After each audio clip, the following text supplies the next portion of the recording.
Agora sim, vamos que vamos aí com tudo e vamos cuidar, né, principalmente aí da fase falimentar.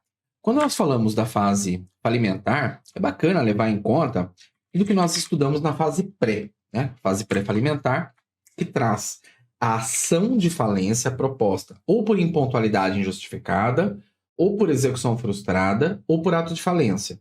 A parte contrária vem e oferece a sua defesa por intermédio de contestação, e aí o juiz vai fazer o chamado decreto de quebra. Nessas condições, né, veja você, é importante lembrar aí que a legitimidade ativa para a proposta de falência, ela é do próprio devedor, né? Ele pode fazer aquilo que nós chamamos de autofalência, ou de determinados sujeitos, como o cônjuge sobrevivente, herdeiro, né? Quando o empresário é um empresário individual falido, cotista ou acionista, quando um terceiro, mas geralmente é esse último quadrinho aqui, né? Um credor ajuiza ação contra o empresário, contra uma determinada sociedade empresária. E aí o juiz, ele tem que tomar algumas providências em sua decisão. O artigo 99, ele dá o nome de sentença para a decisão em que o juiz estabelece a quebra, né? Estabelece a falência. Mas nós já conversamos aqui que essa decisão decretatória da falência, ela é interlocutória. É interlocutória, até porque, né, vale considerar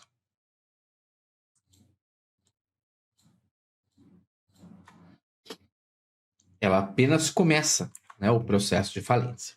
Muito bem, então o juiz ele precisa conter, né, em sua decisão a síntese do pedido, identificando ali o sujeito falido, os nomes do que a este tempo forem os seus administradores. Por que ele precisa colocar, inciso 1, os administradores? Por quê? Existe uma ação possível para essa sociedade quando ela não está em falência, que é aquela em que a sociedade ela busca responsabilizar um determinado administrador por atos, né, que ele tenha tomado e isso aqui, por eventualidade, sacrificado aí, prejudicado esta sociedade. A sociedade, a partir daqui, ela fica sob a administração de um sujeito que é auxiliar do juiz, que é indicado, que é da confiança do juiz, inclusive, e que se denomina aqui administrador judicial. Este administrador, ele pode também perceber a possibilidade amanhã de ajuizar esta ação contra um desses administradores, percebendo, né, que determinado sujeito tomou lá, né, um determinado ato, né, e prejudicou aquela determinada sociedade. Então, o legislador já tem essa inteligência aqui, já percebe essa possibilidade. Numa boa, né? Quando uma empresa tem a sua falência decretada, infelizmente, muito acontece ali, né? Muito acontece por trás de uma determinada falência. Administradores até, eventualmente, infelizmente, fazendo falcatruas. Então, é possível que a sociedade, que ontem poderia, por intermédio dos administradores, ajuizar uma ação contra um ou diversos administradores, agora fazê-lo, mas não pela sociedade. Por quê? Porque a falência ela acaba extinguindo a pessoa jurídica, e, portanto, quem haveria agora de realizar, de resolver isso é o próprio administrador judicial, nomeado pela massa falida, né? Ele é um representante aqui da massa falida, tá? Então, a decisão aí que decreta a falência, ela vai conter o nome desses determinados sujeitos. 2. Fixará o termo legal da falência. O que é o termo legal da falência, né? Que é o seguinte: o termo legal da falência é o chamado também pela doutrina de período suspeito. Quando um sujeito empresário ele percebe que vai falir, que vai ter uma falência contra si, e já tem talvez uma falência em movimento, felizmente ele também começa a tomar determinados atos para tentar preservar o patrimônio. E, às vezes, preservar o patrimônio em vista do seu próprio, né, do patrimônio de pessoa natural. E aí ele começa a pegar determinados bens da empresa, negociar com familiares duvidosos, né? Do estilo cunhado e aí por diante. Isso aqui realmente pode colocar em xeque a falência amanhã, né? Por quê? Porque são bens que haveriam de ser utilizados para pagamento dos próprios credores. Então, o juiz, o que ele vai fixar aqui? O que é esse termo legal da falência? O juiz ele vai fixar um período que ele chama de período suspeito, onde, se determinados autos, eventualmente fraudulentos, e outros elencados pela lei ocorrerem nesse período, esses atos eles serão considerados ineficazes. Alguns deles até, né, e a discussão se acalora, alguns deles até revogados. Então, o juiz, no inciso 2, ele fixa o termo legal de falência. Ele não pode retornar ele não pode retornar mais do que 90 dias com base em uma de 3 situações.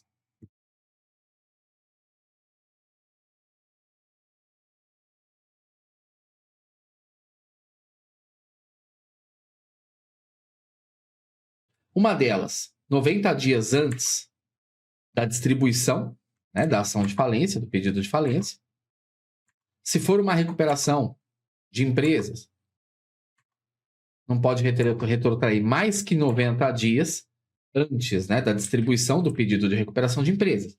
E o limite, o prazo máximo que esse sujeito pode, né, que o juiz pode retrotrair, é 90 dias anteriores do primeiro protesto. Por quê?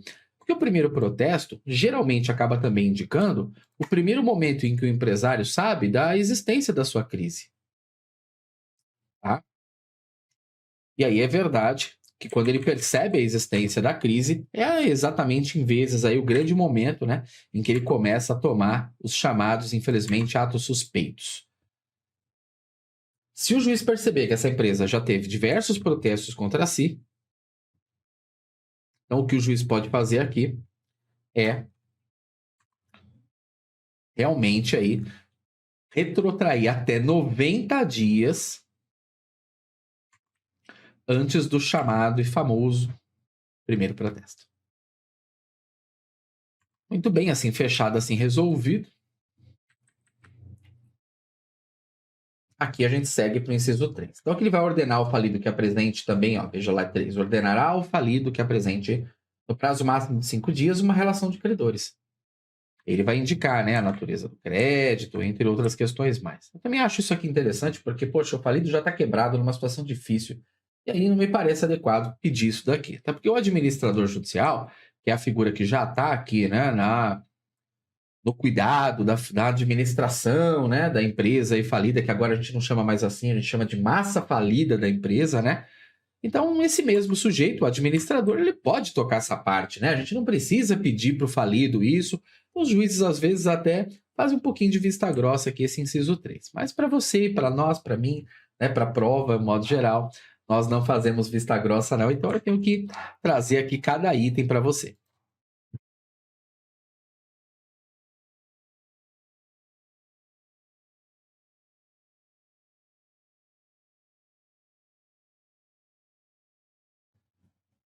Muito bem. Então, aqui a gente vai prosseguir, né? Em todos os itens, né, que o juiz tem que cuidar aí na sua decisão, né, decretatória da falência, são alguns, que não vão ensejar necessariamente aqui todos os efeitos, mas realmente vamos colocar assim, né, os requisitos, as demandas que a lei coloca para esse juiz em vista da sua decisão. Então, uma delas é explicitar o prazo de habilitação de créditos. Note que aqui o juiz ele não determina o prazo para a habilitação de créditos. Ele explicita, o prazo já é determinado na lei, tá? O prazo é determinado em 15 dias. Prazo de 15 dias aí. Vai ordenar o juiz, né? Ordenará aqui. Esse inciso 5, ele é bem importante, tá? Ordenará aqui a suspensão de todas as ações ou execuções contra o falido. Cuidado, que isso aqui tem uma exceçãozinha aqui, ó. Hipóteses previstas aí nos parágrafos 1º e 2º, e aí, artigo 6º da lei. E que exceções são essas? Aqui as exceções são ações / demandas ilíquidas Primeiro, elas devem ser liquidadas no seu juízo de origem. Depois, elas vêm parar aqui na falência, tá? Então, não temos a suspensão de uma ação, por exemplo, que envolva a discussão do dano moral, em que a situação ainda não esteja liquidada. Depois que liquida, aí tudo bem. Aí pode chegar aqui o dano moral e vir para o nosso juízo, tá bom? Que mais, professor? Sim, nós temos aqui mais do que essas demandas que as trabalhistas. As trabalhistas acontecem do mesmo jeito. O juiz vai lá, dá sua decisão acerca de aviso prévio, férias, 13º, tal. Tudo bem, ele vai dar a decisão procedente lá, né? Em favor do trabalhador, mas uma situação é a decisão favorável, procedente para o sujeito o trabalhador. Uma outra coisa é a liquidação disso tudo. Chegar a um determinado valor.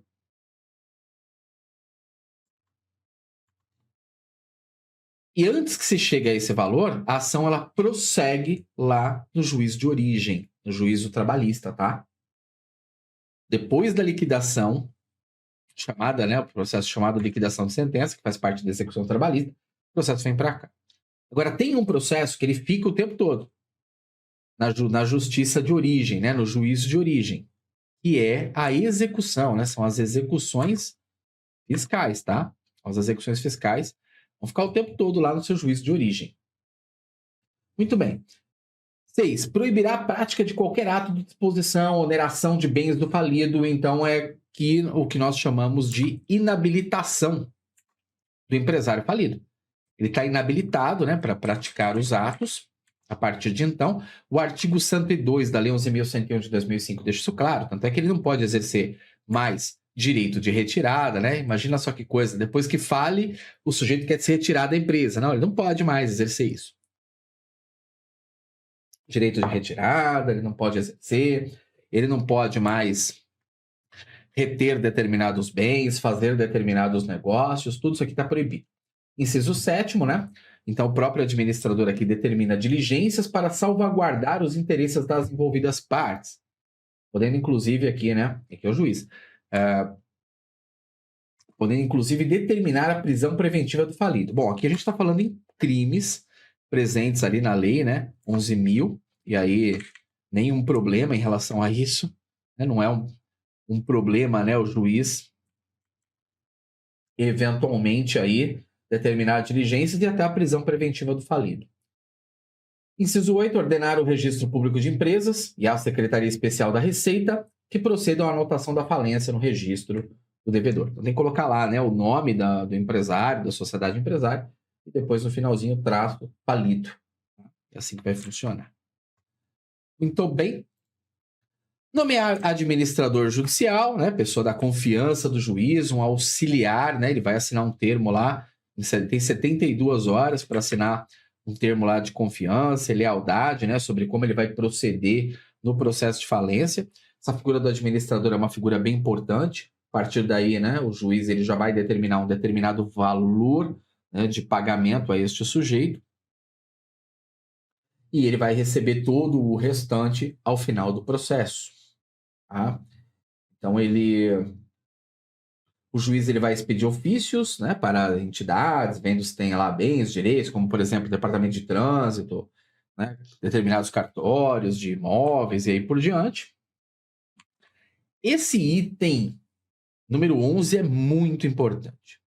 Talvez um dos itens mais importantes, se não o mais importante. Porque o juiz ele vai dizer se a empresa continua suas atividades provisoriamente.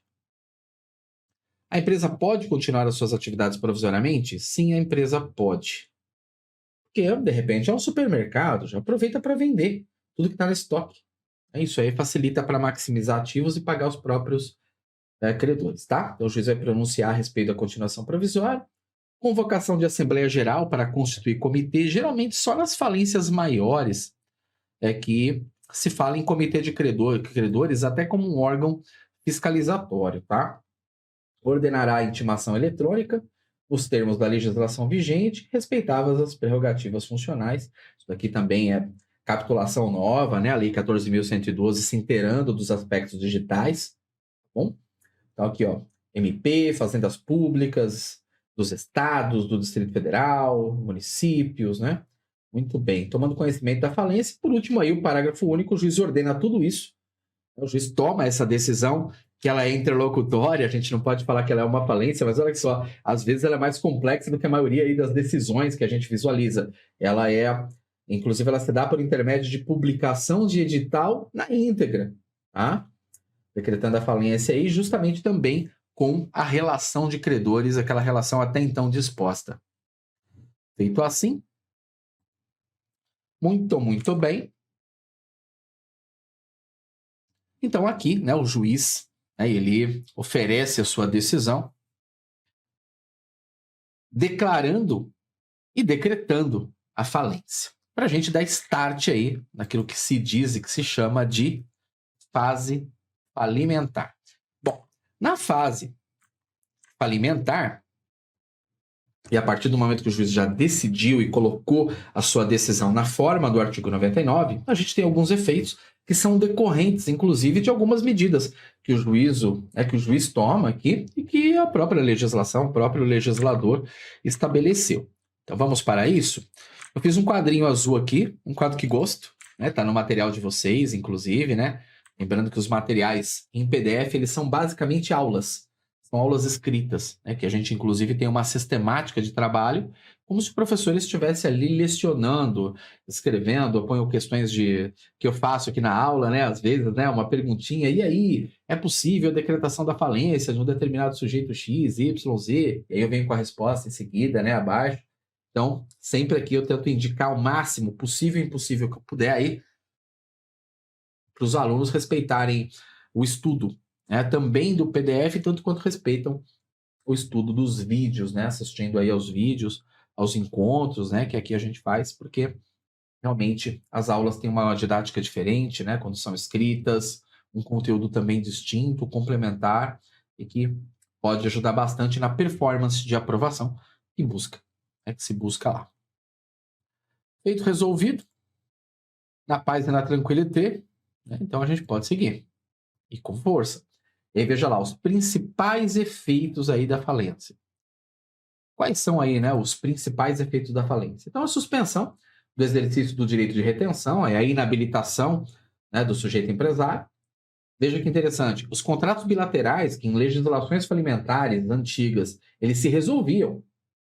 O contrato lá, por exemplo, de um investimento que a sociedade empresária tem, ele era tido como resolvido. E aí não, isso já não acontece mais.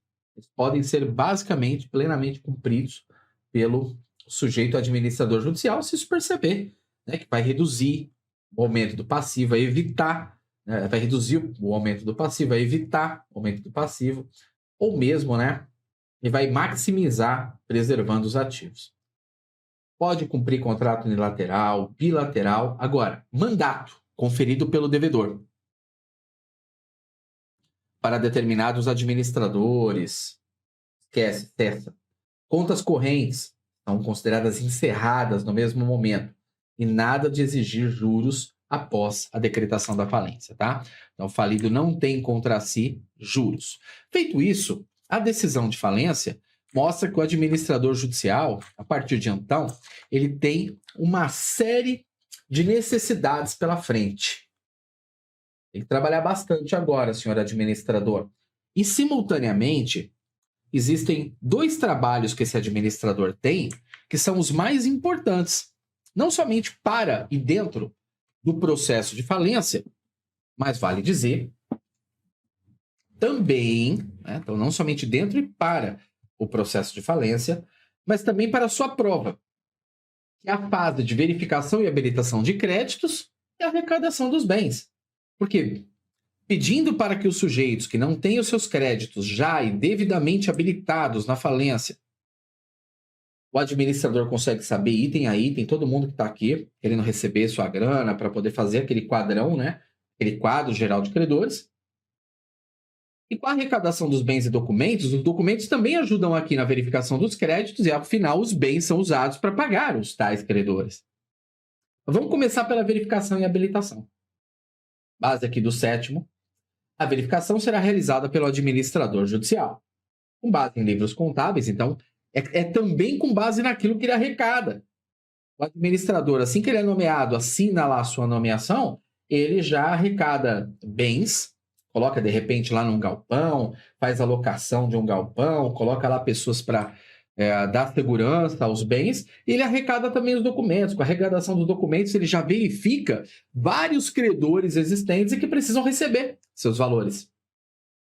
Então tá aqui, ó, a verificação será realizada pelo administrador com base aqui, né, ó, com base nos livros contábeis e documentos comerciais e fiscais do devedor e nos documentos que lhe forem apresentados pelos credores, podendo contar com o auxílio de profissionais ou empresas especializadas.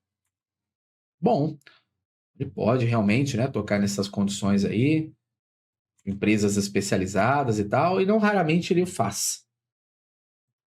Tá? O próprio administrador judicial, ele pode assinar o termo e tocar a base de trabalho dele por intermédio de uma pessoa jurídica. Ele pode criar uma empresa contratando contadores, administradores, advogados, profissionais que vão trabalhar a modo geral aqui na falência, tá? Ele pode fazer desse modo aí tranquilamente, né? Sem problema nenhum. Muito bem.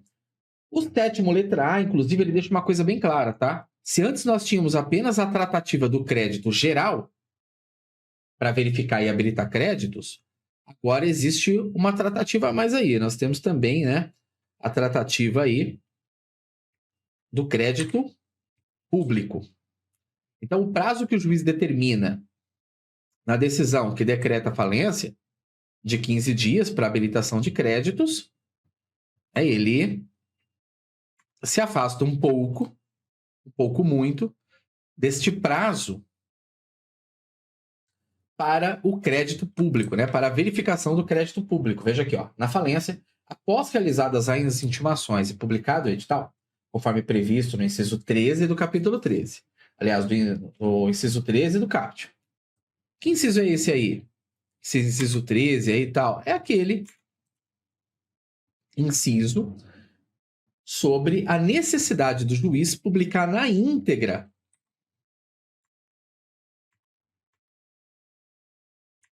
o edital aí, né? Então, o juiz publica na íntegra a decisão que decreta a falência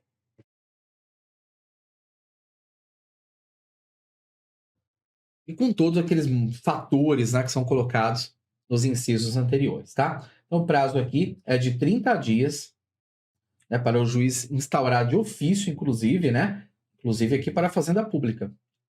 Todas as fazendas, tá? Estados, municípios, e aí por diante, né? Para que eles coloquem ali a demonstração da relação completa dos seus créditos inscritos aí na dívida ativa. Feito? Feito. Fora a verificação de créditos que o próprio administrador judicial faz, ele não vai dar conta de tudo, né? Ele vai pegar os documentos, as notas fiscais, os livros e provavelmente não vai dar conta de tudo. Então, ele espera que as partes colaborem com isso, né? E habilite os seus créditos. O prazo que é colocado aí é de 15 dias, né? Para essas habilitações. Depois que chegam ali, né? Todas as habilitações para ele, ele tem 45 dias para que, em vista das verificações,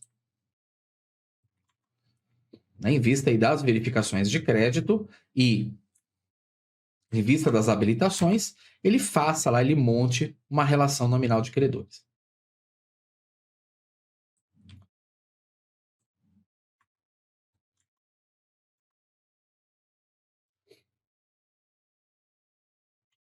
Bem, e quando ele monta, né, essa relação nominal de credores aí, né, em vista de tudo que ele verifica e dos créditos que chegam até ele por intermédio das habilitações, ele começa a ter base, né, na criação da relação nominal de credores, ele começa a ter base para ele poder montar juntamente, né, com o juiz, e na verdade a responsabilidade aqui é mesmo do juiz, o chamado quadro geral de credores, né, o QGC, o quadro geral de credores. Bom, as habilitações de crédito, como disse, né, são procedimentos aí para o credor, são procedimentos de responsabilidade do credor.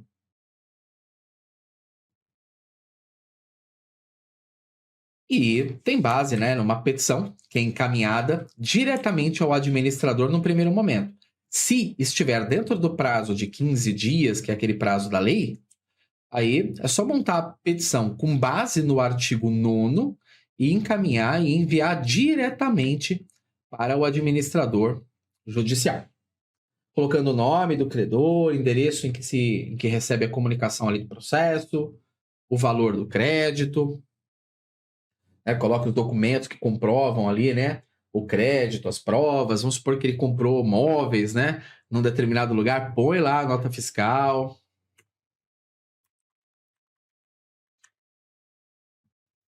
Indicação da garantia prestada, se houver, né?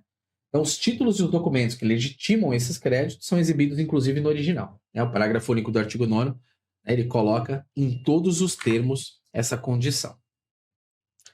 Feito isso, trazidas, né, para o processo, todos os créditos trazidos para o processo e também trazidas as habilitações, dá para começar a formar, e aí o administrador ele forma uma relação nominal de credores. Mas aí a pergunta que fica é: e os créditos retardatários? E os créditos que chegam depois desses 15 dias? As pessoas que não olham o edital, e a gente sabe que isso é regra. Eles não podem mais ser colocados aí na falência? Pode, o processo de falência aceita. Mas esses créditos, eles serão levados para o processo de falência por intermédio de um processo, de uma ação incidental no processo de falência, que é a ação de habilitação de créditos, com base no artigo 10º e os parágrafos 5º e 6º da Lei 11.101 de 2005. Então, veja aqui, não observado o prazo previsto, né, estipulado aqui no 7º parágrafo 1º desta lei. Que prazo que é? É aquele prazo de 15 dias para as habilitações de crédito. Então tá aqui, ó. As habilitações de crédito serão recebidas como retardatárias. E aí, as habilitações retardatárias vêm para o processo de falência por intermédio de ação de habilitação de crédito.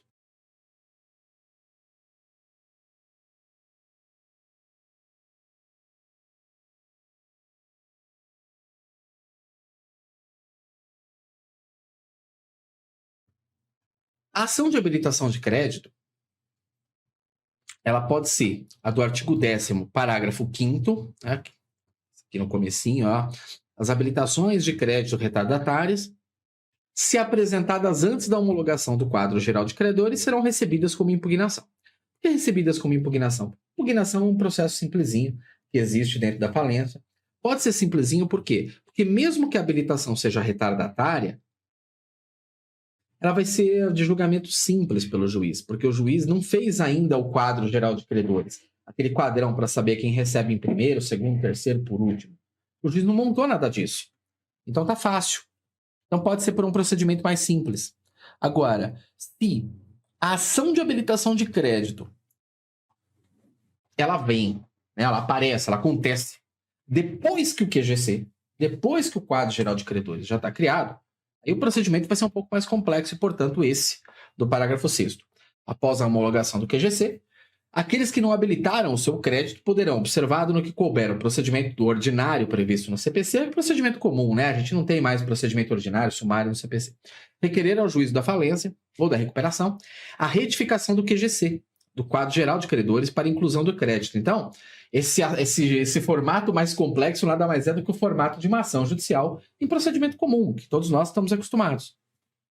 Não vai ser o procedimentinho simplesinho da impugnação. É só isso. E aí a ação de habilitação de crédito leva em conta o parágrafo 6º do artigo 10º da Lei 11.101 de 2005. Na ação, nós vamos acumular não somente o pedido pela habilitação de crédito, como também o requerimento para que o juiz faça alteração no quadro geral de credores para incluir esse crédito. Tá? Fiz uma tabelinha para vocês, inclusive, do funcionamento, né, deste processo de verificação de habilitação de créditos.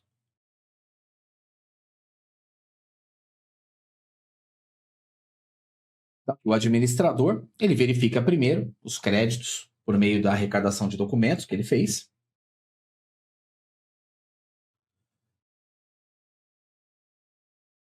(15 dias para habilitações). feitas diretamente para ele, para o próprio administrador, inclusive se a pessoa segue até a vara lá, geralmente o que o pessoal do cartório faz é dar o endereço do administrador judicial. Aqui. Geralmente é um advogado. Né? O juiz, ele preferentemente escolhe entre um advogado, um economista, um administrador, um contador, mas geralmente o que ele faz é escolher um advogado. Ele pode escolher até alguém que não seja nenhum desses 4 profissionais, tá? Tudo bem. Em 45 dias ele vem, o administrador, e dá a sua relação nominal de credores. Veja que a relação nominal de credores que o administrador dá não é ainda aquele quadro geral de credores totalmente fechado.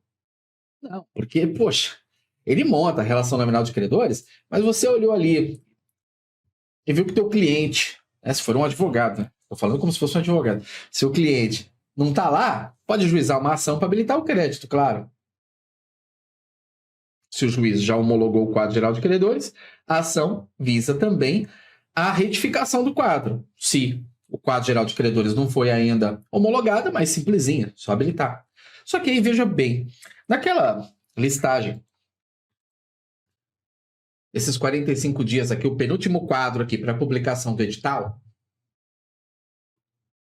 se o administrador judicial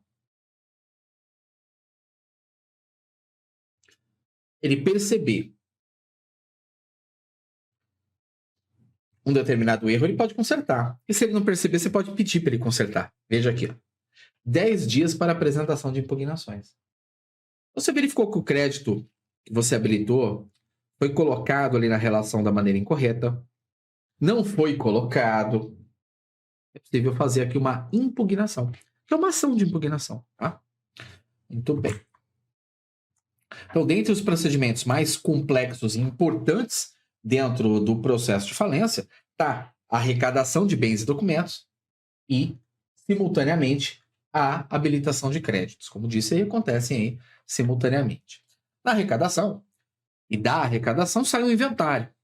Aí o administrador, ele coloca ali livros empresariais, né, todos os documentos importantes de escrituração, dinheiro, papéis aqui indicados são valores imobiliários, como debêntures, títulos de crédito, documentos diversos, né, notas fiscais, outros bens da massa falida também.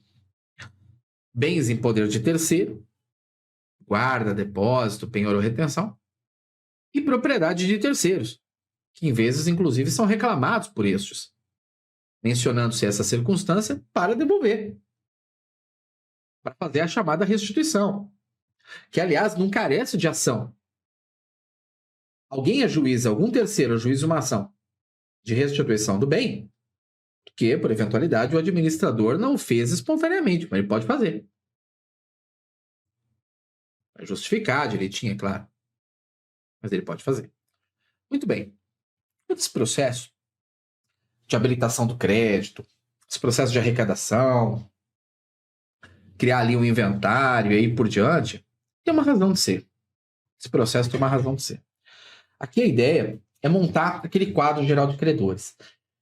E o quadro geral de credores, observe você, ele talvez seja a principal alteração que a Lei 11.101 sofreu, baseado na 14.112. Porque antigamente nós tínhamos assim, olha, vamos montar 3 quadros classificatórios para pagamento. O primeiro deles, o quadro das urgências, né, dos créditos urgentes. O segundo deles, os créditos extraconcursais. E o último quadro, a tabela geral formal, o QGC, quadro geral de credores. Veja aqui. Nós vamos agora, na Lei 11.101, alterada para 14.112, fazer um processo mais simplório e organizado. Bom, nós vamos olhar para créditos extraconcursais. Esses são pagos com precedência, são pagos rapidamente. São mais urgentes, inclusive os créditos urgentes estão aí. Eles agora têm uma lista também de qual crédito entre esses extraconcursais, fora do concurso, que são pagos de maneira precedente, quais são pagos em primeira, em segunda, em terceira, em quarta, em quinta, em sexta e aí por diante. Tá? Então, a tabela principal, eu vou colocar aqui para você, A tabela principal ainda é a do artigo 83. Veja aí, ó, a classificação dos créditos na falência obedece à seguinte ordem. Mas, muito embora essa, né, que tem créditos trabalhistas limitados a 150 mínimos, tal, seja a tabela principal, note você que, primeiramente, a gente tem que ir para o artigo 84. É a forma mais adequada de trabalhar isso daqui. A gente tem que ir para o artigo 84. Por quê? Leia o artigo 84 comigo. Serão considerados créditos extraconcursais e serão pagos com precedência. Quer dizer, a primeira coisa que você paga aqui na falência é o artigo 84, não é o 83. Então, serão considerados extraconcursais, né? A palavra extra no latim lá significa fora, né? Fora do concurso, e serão pagos com precedência sobre os mencionados no 83 desta lei, na ordem a seguir, aqueles relativos. Aí a gente vai verificar os incisos aí presentes.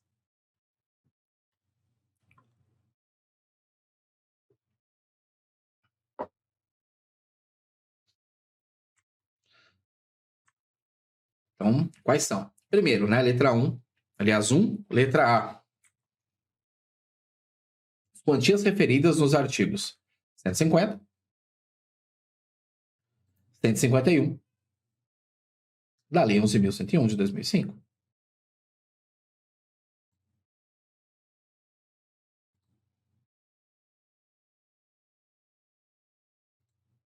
Quais sejam? Os artigos 150 e 151, eles indicam um crédito trabalhista bem urgente, que é um crédito que ele tem um teto de 5 salários mínimos por trabalhador. Tem que ser pago com o primeiro dinheiro que existir em caixa. Primeiro dinheiro existente lá em caixa, tem que pagar aí este valor. É um teto, como disse, porque se o trabalhador ele tem R$2.000 para receber, R$2.000 e ponto final, então. Então ele vai receber R$2.000 e acabou na da linha.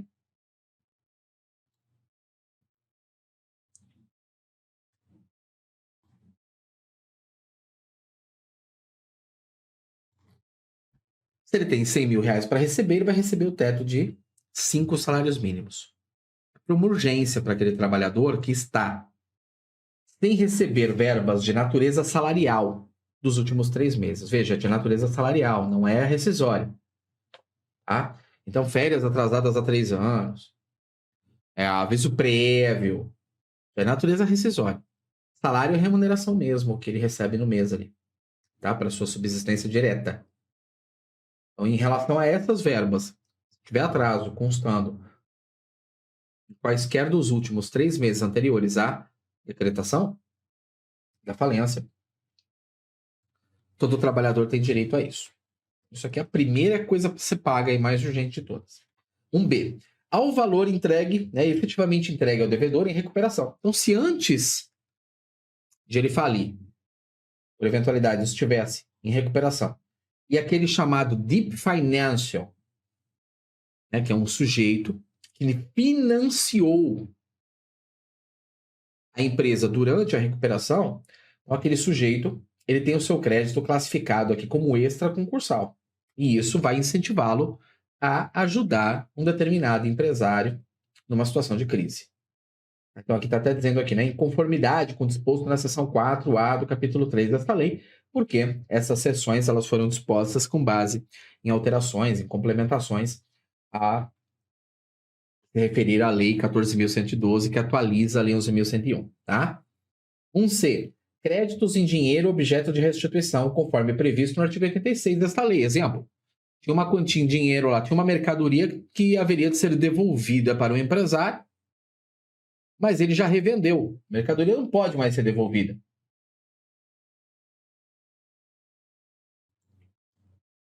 Então, não é mais possível, né, devolver. Aí nós estamos falando de restituição em dinheiro, já que não dá mais para devolver a mercadoria, tá bom? 1D. Remunerações devidas ao administrador judicial e aos seus auxiliares, reembolsos devidos a membros do comitê, aos credores derivados da legislação trabalhista ou decorrentes de acidentes, relativos a serviços prestados após a decretação da falência. Por quê? O juiz ele pode indicar a continuidade provisória das atividades do falido. Se o juiz indicar que as atividades do falido continuam provisoriamente, e fora a própria remuneração do administrador, os serviços que forem prestados após a decretação de falência, por caixa de um supermercado, por exemplo, também serão remunerados como crédito extra concursal. Bom, ele está bancando, né? Esse trabalhador está bancando a empresa mesmo depois da falência, ele merece aí receber na frente. Então tá aqui, né? As obrigações resultantes de atos jurídicos válidos praticados durante a recuperação, nos termos do artigo 67 ou após a decretação de falência. E aqui tem algumas outras questões mais, né? Quantias fornecidas à massa pelos credores, despesas com arrecadação, administração, realização do ativo, custas, e aí por diante, tá? Assim como tributos relativos a fatos geradores ocorridos após a decretação. Por exemplo, se a gente deu o exemplo aqui de um supermercado, se a gente deu um exemplo de um supermercado, tem ICMS, né, para pagar para o Estado. Tá? Então, vale indicar isso.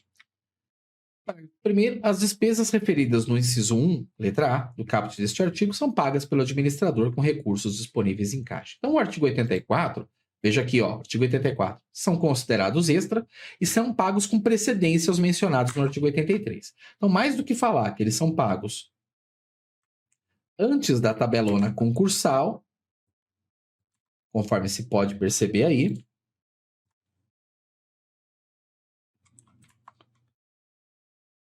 é possível notar e considerar que agora o artigo 84, e isso é realmente uma realidade existente na legislação atualizada, o artigo 84 também tem uma ordem de créditos a seguir.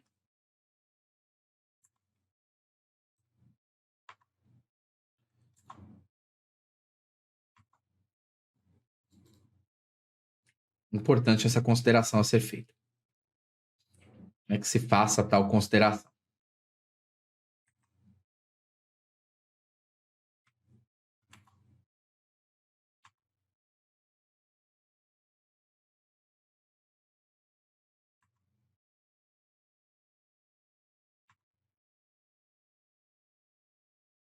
E aí, feito isso, a gente segue aí para a tabelona, né?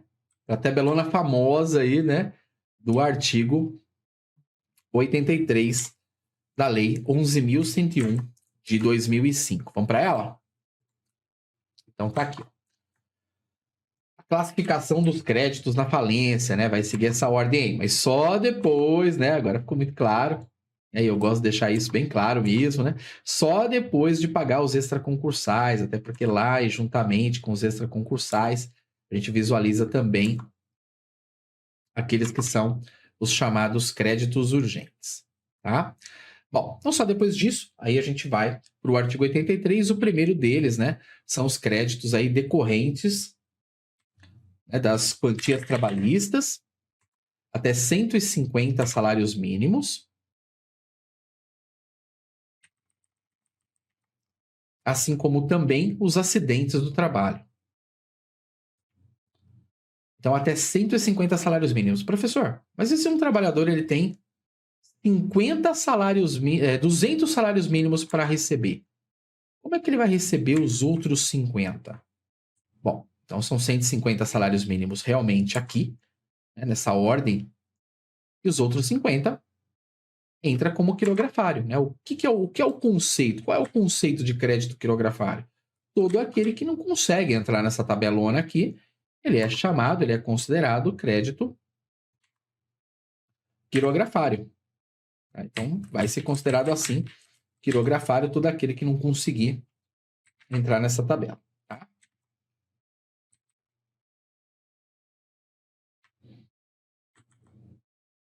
Fechou. 2. Créditos gravados com direito real de garantia. É o limite do valor do bem gravado, por exemplo, uma hipoteca. Vale dizer que a hipoteca geralmente se apresenta, né, numa falência. Créditos tributários, independentemente da natureza e do tempo de constituição, exceto os extraconcursais e as multas tributárias. Também é o seguinte, imagine que, né, o procurador lá, né, que está cuidando dessa questão do crédito tributário no estado, no município, ele resolveu continuar a ação para cobrança do crédito tributário lá no juízo de origem, lá no juízo fiscal. Pode prosseguir, não precisa colocar o crédito aqui. É uma opção, né, que as fazendas possuem. Feito? Ótimo. Esses créditos dos incisos 1, 2 e 3, eles são os que têm aí o maior privilégio. Nós não temos mais, e olha, olhos abertos nesta alteração, nós não temos mais os chamados privilégios especiais e gerais. Perceberam que os incisos 4 e 5 já não estão mais aí. A gente tem incisos 1, trabalhista, 2, direito real de garantia, 3, tributário, acabou 4 e 5. Tudo aquilo que antes foi considerado crédito com privilégio especial ou crédito com privilégio geral, nós vamos considerar agora como crédito quirografário, presente aí no inciso 6, tá? Então veja aqui, ó, créditos quirografários a saber, todos aqueles não previstos nos demais incisos deste artigo. E os incisos 5 e 6 já não estão mais aqui. Então, saldos de créditos não cobertos pelo produto da alienação de bens aí, né? E vinculados pelo pagamento. Saldos aqui derivados da legislação do trabalho e que não estejam no inciso 1 do caput do artigo, ou seja, tudo que passar daqueles 150 salários mínimos. Tá? Beleza. Depois dos créditos quirografários, temos os sub, que estão abaixo. São as multas contratuais, administrativas, penais, inclusive também as multas tributárias. E, por último, os créditos aí subordinados. Inclusive, aqui o mais importante é porque eles estão assim previstos em contrato, em lei, ou aqueles de sócios e de administradores que não têm vínculo de emprego. E a sua contratação não observou condições estritamente comutativas e as práticas de mercado. Então, tem gente ganhando muito, sem vínculo de emprego. Não sei, isso gera alguma desconfiança. Fica por último, então. Só depois dele, aí vem os juros que são vencidos após a decretação da falência, previstos aí no artigo 124 da Lei 11.101 de 2005. Muito bem. E aí, é pegar todo o conteúdo, né, da arrecadação dos bens que vai ser levado para a realização desse ativo, transformado em dinheiro, para fazer o pagamento desse povo todo. Quando percebido por administrador e juiz, principalmente pelo juiz, que vai fazer sempre a análise e a decisão com base em tudo que o administrador entrega para ele. Perceber que não tem mais o que fazer. Não tem mais onde maximizar ativos. Não dá para tirar dinheiro de lugar nenhum. O que o juiz vai fazer? O juiz vai para a fase de encerramento da falência. Então, ele vai começar a olhar as contas do administrador. Se estiver tudo em ordem, ele vai para encerramento da falência, que é exatamente o que a gente vai trabalhar no próximo bloco de trabalho, aí no próximo bloco apresentado a você.